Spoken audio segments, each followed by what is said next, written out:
morning, distinguished ladies and gentlemen. It's an honor to be here. I have to admit that I'm not a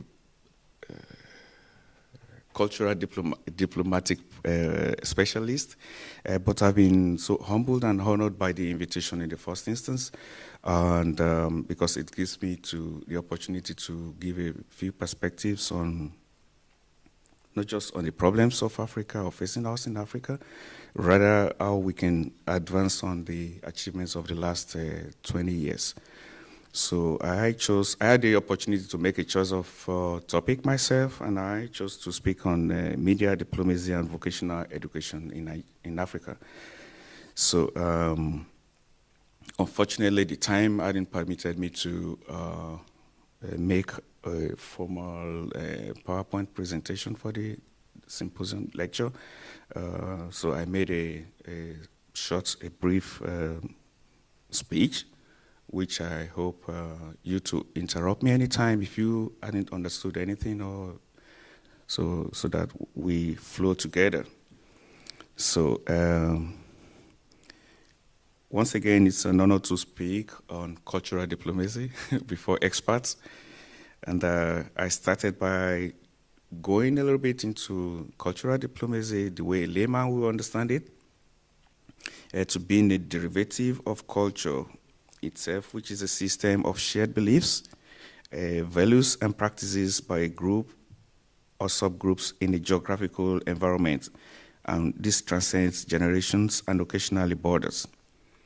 In recent times, there has been a wave of new cross-border and common interest-based popular cultures, which is often not devoid of the controversies, and it is a determined departure from the classical definition and understanding of culture. So because we see nowadays that classically, culture has been defined as being from a cluster group of people, of their shared values over the centuries, and the desire to go ahead with this culture and defend this culture from outsiders or from outside influences. So, but in the last 20 years, we see that definition of culture has been internationalized. This broader thing is being broken down, and gradually, cultural definition of certain norms could no longer be a prerogative of a certain group. The basis of CD, that is cultural diplomacy, is one of direct communication with foreign people with the aim of affecting their thinking and ultimately that of their governments. CD, therefore, can be seen as a set of activities directed abroad in the fields of information, education, and culture. And the objective is to influence a foreign government by influencing its citizens.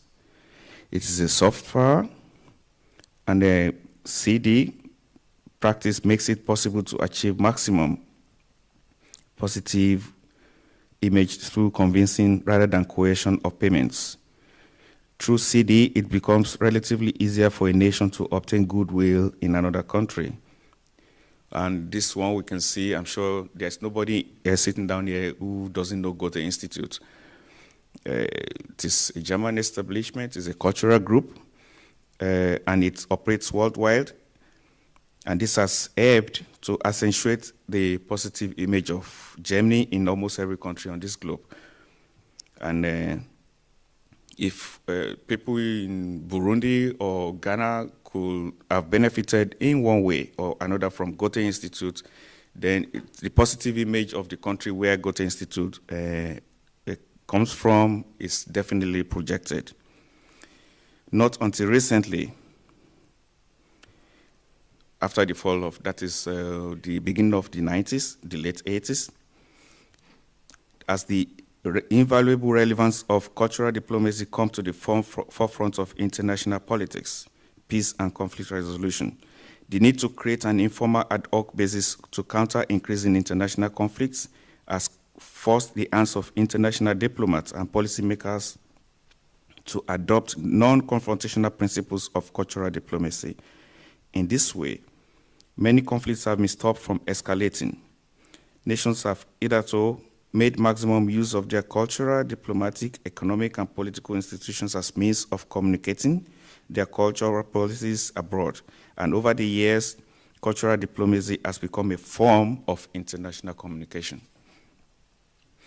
Having said this, if cultural diplomacy is the machine for mutual communication, democratization, economic development, human rights, through which conflicts could be resolved without armed confrontation, then it will be correct to assume that a functional, people-driven, value-based, and non-ideological public media is the oil that drives this machine.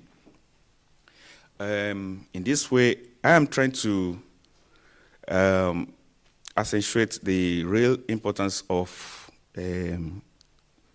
public media that is people-driven, not based on any ideological left or left or right or center, in projecting the interests of a certain cultural interest of a certain group of people.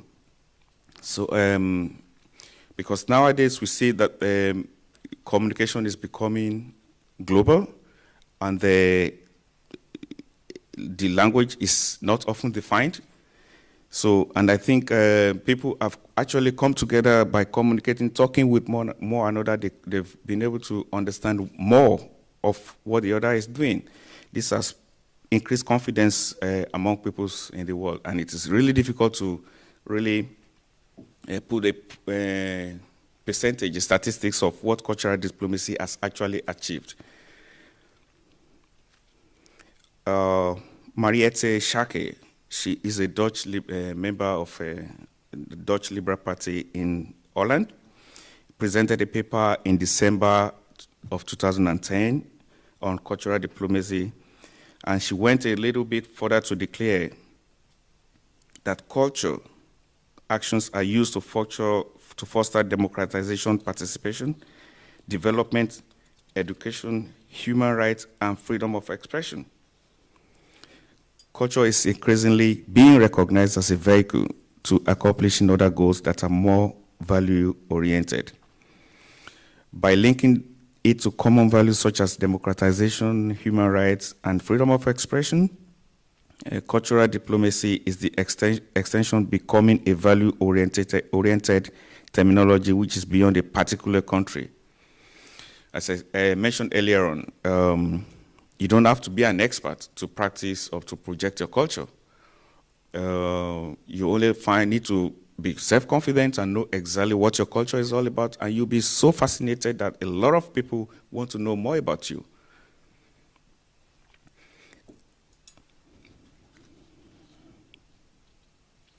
By linking it to common values such as human rights and freedom of expression, cultural diplomacy is by extension becoming a value-oriented terminology which is beyond a particular country, geographical zone, or religion. Rather, it becomes a universal language understood by all. Now we go back a little bit to Africa, which is the topic of today. The problems of Africa today, there are so many. And I try to sum them up by going back a little bit to how maybe Africa got to the present situation it is and what to do to get out of it and not to remain inside. To understand how Africa got into its present socio-political predicaments, a short review of its history becomes imperative. Regarded as the most divided continent in the world, Africa has a population of over 930 million in 54 fully independent and 9 non-sovereign states. There are not less than 3,000 ethnic groups on the continent, with a large country like Nigeria having over 370. Over 2,000 different languages are spoken, and the dividing lines between cultures and religions in Africa do not match national borders, but rather occur across and within states, thereby creating a complex socio-political environment, a condition dating back from the Berlin Conference. So in this situation in Africa, as I'm sure we Africans know, is that the acceptance of national demarcations is limited. So because you might have somebody of your culture, of your tribe, of your religion, just a few kilometers away, who happen to live in the next country. So, but people have over the years refused to be demarcated by natural borders, as was dictated or as were dictated during the Berlin Conference. So in spite of the natural borders that we have in Africa today, it has been a blessing because people have ignored them and been able to interact with one another regardless of this border, but it has also been a cause because it has been a point of conflict over the years. At the time of the conference, 80% of Africa was under traditional and local control. Then Africa was divided into 50 irregular nations. This new map of the continent was superimposed over the 1,000 indigenous cultures and regions of Africa. The new countries, they lack the rhyme or reason, and they really did not understand how to get along with one another. So, at this point, I want to mention that to comprehend the use of terms in this lecture, media diplomacy should not be confused with the use of media in diplomacy or the impact of media on diplomatic practices. It should equally not be seen to be the same as mainstream media practices. The first two terms refer to classical diplomatic practices between nations. Mainstream media, on the other hand, is currently in the process of defining itself. Mainstream media, we know, is the classical newspapers, print, and all those things. And we also know that a lot of newspapers are closing down right now because of challenges being posed by access to information or news on the internet, which is global and instant. In this context, or the context of this lecture, I want to define media diplomacy or digital diplomacy as the aspect of cultural diplomacy powered by digital internet communication and the potential this offers to practitioners of cultural diplomacy in Africa. The internet has become an international property devoid of physical natural borders. Properly employed, the new media can help to foster values such as freedom of expression, access to information and democratic participation. So international social media such as Facebook and Twitter, Yahoo, Google, MSN, and so on provide the platforms to hundreds of millions of users daily to communicate with one another.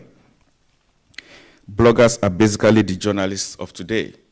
So that means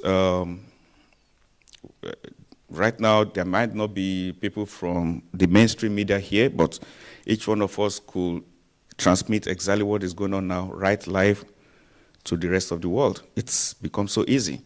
So almost everybody with a multimedia, mobile phone, and internet connection has become the journalists of today. So people don't really need to wait so long to get news. This is the new reality of communication and expression, which has brought immeasurable benefits.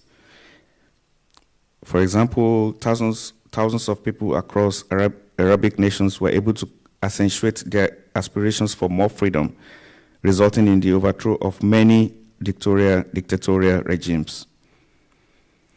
So, the first part of the discussion we devote to how the benefits of internet communication will help Africa to accelerate its various declared development objectives.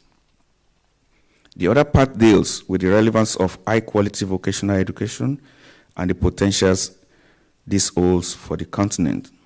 For understanding, the economy of Germany is made up of 99%. That means of 100 companies in this country, 99 of them are small and medium enterprises. And if you look at the staff, the workers in these employees in these companies, close to 80% of them are graduates of vocational training. In comparison to many other European countries, Germany has the lowest number of university graduates, but the biggest, most functional and dynamic economy. But the engine of growth in Germany is the highly qualified vocational trainees. If it works for Germany, it will work in Africa. I hope to discuss how African nations, through effective combination of media and cultural diplomacies, effectively achieve many of their development agendas. So now you ask yourself, how can Africa apply internet to technology to advance its declared growth objectives? The adoption of technology is the cornerstone of economic development, because we see this. About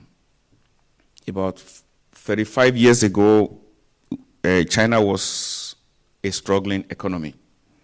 The same thing for India. So, but if you look at the countries in the Southeast Asia, going also to the Southwest, South Korea, Indonesia, and recently Vietnam, they were able to quicken the gap between the West with highly advanced technology and these countries, because they adopted technology to the fullest. The basis for internet technology revolution will be how to connect, as far as Africa is concerned now, will be how to connect African countries with each other and eventually to the rest of the world through high-speed telecommunication cables. This will support broadband that transmits information at very fast speed. But right now, lack of adequate broadband connections has been a major hindrance to Africa's promotion of greater information and communication tech. There are a very few direct high-capacity internet links between African nations. To accentuate this example, the Republic of Benin and Burkina Faso, they are neighbors. However, internet traffic between them passes through France or Canada. So wouldn't it have been easier, quicker if they are linked? So this is a big problem in Africa, and in the course of preparing this brief presentation, I've seen that a lot of achievements have been made between African nations and the rest of the world in the West, specifically, and America. But so little has been done within African nations among themselves to understand themselves culturally, to try to grow together organically, and to try to understand one another. So little has been understood. An African diplomat, cultural diplomat, or cultural diplomacy practitioner understands what is going on in Germany or in France better than what is going on in his neighboring nation back in Africa. So I think this could be changed by adopting more technology and more investment in internet technology. For example, the importance of internet can be seen because in its brief life, it has evolved into an agent of revolutionary change in health, education, journalism, politics, and other sectors. And it is increasingly being used to transmit life-saving medical information, coordinate relief for victims of natural disasters, and provide uncensored information to people trapped under repressive regimes. The social media could also serve as carriers of knowledge and skills to Africa. Right now in Africa, there are 53 million Facebook and 11 million Twitter users on the continent, and each of these is capable of assisting to facilitate quality training to the continent. The enthusiasm with which Africans have adopted the new technology in the last decade can be better used to deliver grassroots knowledge and trainings. The same development happened in mobile telephony connectivity. This is also a relatively new technology to Africa. And at the start of 2012, there were some 650 million mobile subscriptions. making Africa mobile telephony market bigger than either the EU or the United States. Here, for example, because almost everybody is having a mobile phone in Africa right now, why not develop applications, training applications, which can easily be used to train people? You know, I think we don't really have to struggle too much with university education in Africa, because university education is not the real basis for growth.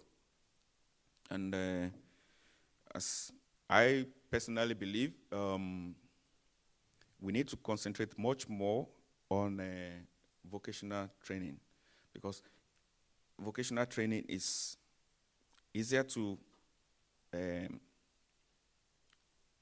bring to the people, and immediately you enable somebody, you give somebody perspective for his or her life. And you know, anybody that you can take away from the street, training him or her, you know, you have less problem as a leader of your country. So I strongly believe in the scheme, in this vocational training scheme.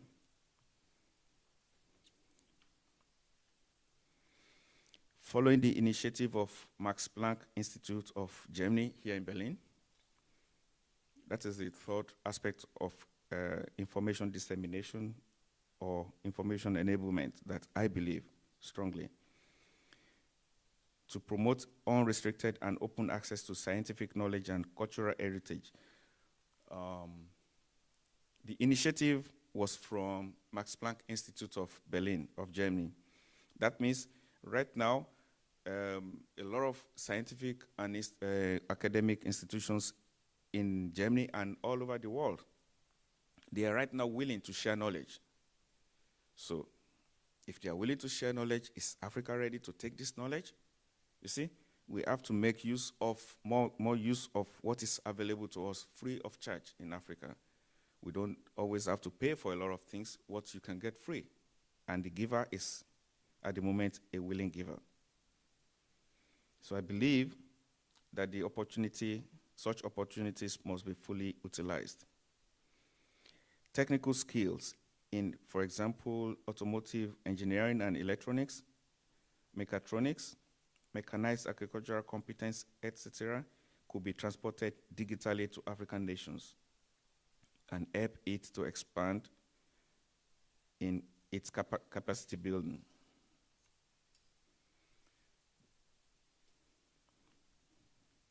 Technical and vocational training has emerged as one of the most effective human resource development strategies that African countries need to embrace in order to train and modernize their technical workforce for rapid industrialization and national development. In order for technical and vocational education to effectively support industrialization, economic growth, wealth creation, and poverty eradication, skill training must be of high quality and competence-based. And it must incorporate the use of modern information and communication technologies. It must be relevant to the needs of the industry, the local industry. It must be efficient and adaptable to the changing technological work environments.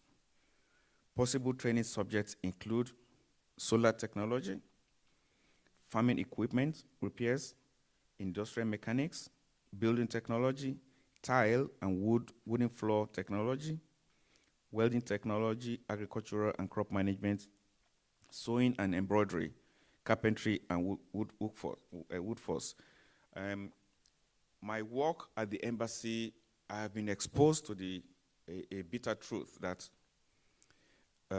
you find out that a lot of Nigerians, they come to Germany here to take somebody from Germany who is going to lay their tiles, who is going to put the wooden floors, who is going to wire the houses. There are also requests for housemeisters from Germany to manage facilities in Nigeria. You see, I don't know how this could be possible, because the investment to train people is so minimal to how much you're going to pay, like 20 people leaving Germany for Nigeria to work. So this is an area where we have not being taken seriously in Africa. We need to really, really, really enable our youth. Moreover, professional training must facilitate integration into the labor market, not theory-based. The taught subjects must be really relevant to the market, that immediately after graduation, graduates flow straight into the workforce, into the market, and they are able to join the economic chain. I find that computer literacy is also relevant to all occupations now. Take it or leave it. If you are computer illiterate, it's not good to be computer illiterate now. Presently, the delivery status of vocational education in Africa is characterized by weak national economies, huge number of poorly educated, unskilled, and unemployed youth, educated but unemployed, college and university graduates. We see in Africa that maybe due to the influence of colonialism or colonial cultural, educational cultural situation, we place so much emphasis on university, polytechnic trainings. But now, if you want to produce so many graduates, university graduates, you must have an economy that could give employment to them. So, I beg to take another example from Nigeria, where certainly we produce every year more graduates, university graduates, than Germany. And what happens to these graduates after graduation? They have no jobs, because the local economy is not strong enough to present them opportunities of jobs. So what they do is now to go back to using their skill now to go back to vocational training to upgrade themselves and be relevant to the society. Another problem is the inadequate financing. This is caused maybe by willingness or lack of it of countries to prioritize their assessment of where they are taking their countries as far as vocational education is concerned. But right now, the relevance of this education is just beginning to sink in. Another problem being faced by vocational training in Africa is poor public perception. Vocational education graduates are generally viewed as lowly and irrelevant. This attitude has to change in future. In this regard, I would like to suggest a rethink in the approach to vocational education planning. Many countries have chosen the way of expending millions of dollars on sending trainees in many areas of vocation to Western European countries, only to get back to Africa and become redundant after completion of their programs. The reason for this is the unavailability of necessary training facilities and a different work environment back at home. This practice is unsustainable. The rethink here is to, for example, through cultural diplomacy, make it easy, possible and attractive for foreign trainers to travel to Africa and assist in training the locals. That means instead of spending about $500,000 to train 15 people here in Germany, why don't you spend that $500,000 to bring in competent trainers, provide the infrastructure, the training facilities in Africa, bring in a few trainers from here and train hundreds of your people in your local environment. Nevertheless, this will still require the support and financing commitment of respective authorities in Africa, who will provide these facilities and infrastructure. The advantages of this are obvious. As I mentioned above, the training will take place in a rural, local working environment, and graduates easily float into the local economies and join the economic chain of the society. And I believe, if properly managed, a country can successfully train a minimum of 150,000 persons per annum using this reverse thinking strategy. A distinction could also be made because the next question to ask is, how do you create capacity or training for those school dropouts who never really enjoyed real education in their lives?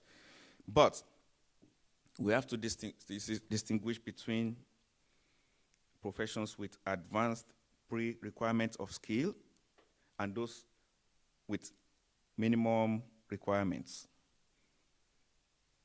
But in whichever way, beneficiaries will have received high-quality training.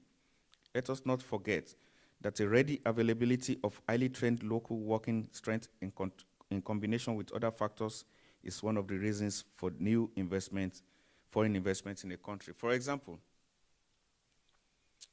a small company, a German company trying to go to Nigeria to invest, really wants to know how much is it going to cost me to produce in Nigeria.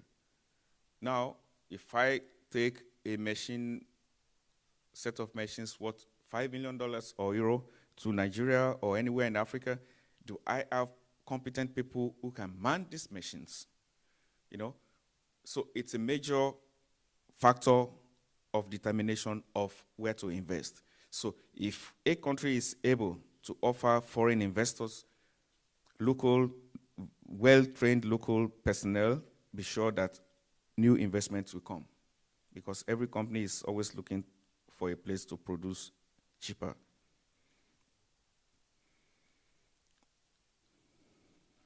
I want to now, before I round up, discuss a little bit on the challenges facing development objectives of Africa. And we quote Mrs. Wangari Maathai.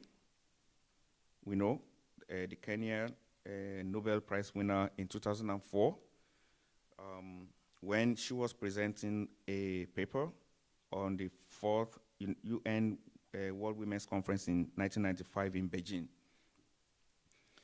She listed likely factors such as the absence of peace and security in Africa, the problems facing, the possible reasons why Africa could not realize the objectives of its vision.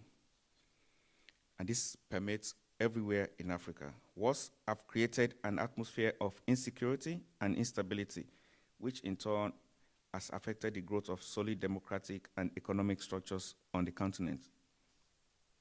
The side effects of these failures include failure of the rule of law and justice, as well as the resulting massive official corruption in almost every country in Africa. Also, she identified destructive style of political and economic leadership and a frustrated democratization process. Ignorance and corruption, as well as power supply.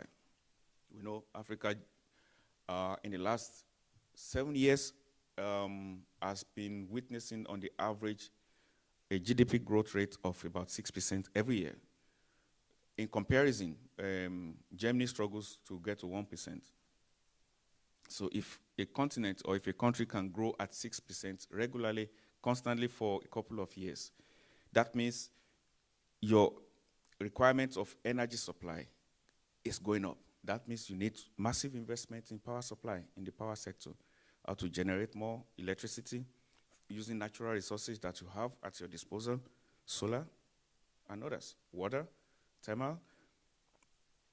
Because as the economy grows, you need to develop your capacity in this respect.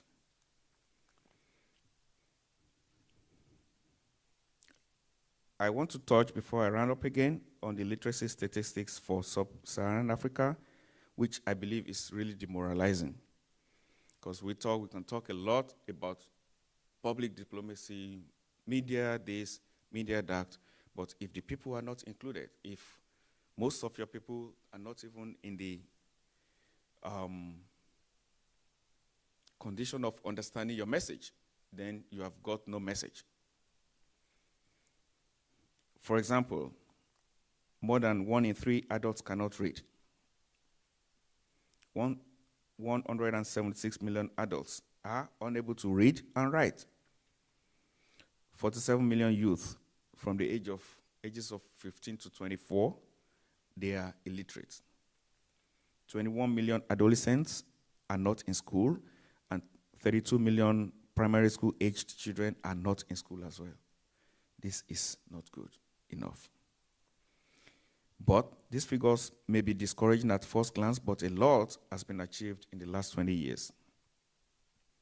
Finally, two African nations, Nigeria and South Africa, are listed on the so-called Next 11. This is a list of the biggest economies by 2050. In order to live up to this international confidence, the continent needs to develop its own growth path and the instruments to chart the path. It is my conviction that concerted and serious investments in high-quality vocational and technical training schemes using basic social media and other intellectual and research open sources powered by digital technology will quicken the pace of achievements.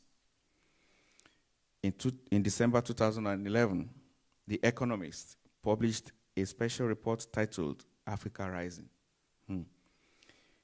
The magazine revised its labeling of Africa a decade earlier as the hopeless continent. Today, I join The Economist to pronounce Africa as the hopeful continent. Thanks for the audience.